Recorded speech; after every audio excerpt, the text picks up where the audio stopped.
నమస్తే, welcome back to Deepa TV news. నా పేరు అనుష. వార్తలకు వెళితే, కాంగ్రెస్ రుణమాఫీపై మోగిన బీఆర్ఎస్ పార్టీ రణం సైరన్. రైతుల పక్షాన BRS party working president Kalvakuntla Taraka Ramarao పిలుపు మేరకు గురువారం భూపాలపల్లి నియోజకవర్గంలో బీఆర్ఎస్ పార్టీ ఆధ్వర్యంలో ధర్నా.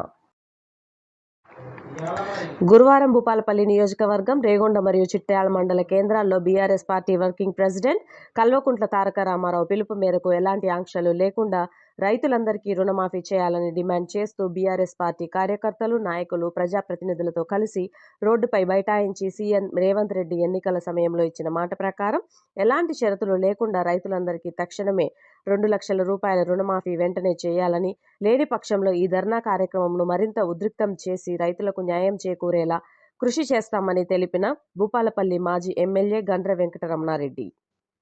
చాలా మందికి మాఫీ చేస్తామని చెప్పండి, కానీ ఈరోజు మేమెవరం కూడా చెప్పలే. నీ రుణమాఫీ అయినాక ఏ పార్టీ కూడా చెప్పలే. కానీ రైతులే స్వచ్ఛందంగా నీకు శవయాత్ర చేసి నువ్వు చేసినటువంటి దుర్మార్గాలకు ప్రజలు రోడ్డు ఎక్కడం జరిగింది.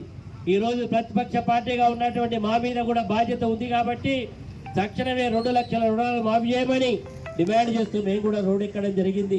ఇవే కాదు, నువ్వు రైతులకు ఇస్తాన్న 15,000 రూపాయల రైతు భరోసా కింద ఇస్తానని కూడా తక్షణం ఇవ్వాలని చెప్పి కూడా డిమాండ్ చేస్తా ఉన్నాం. ఎందుకు ఇవ్వడం లేదు? ఆనాడు కేసీఆర్ గారు 2 విడతలలో మొదటి చెనుకు పడగాలని 5,000, అదేవిధంగా డిసెంబర్ నెలలో 5,000 రూపాయలు రైతులకు ఇవ్వడం జరిగింది. నువ్వు 10,000 కాదు, నేను 15,000 ఇస్తాను. ఆ 15,000 రూపాయలు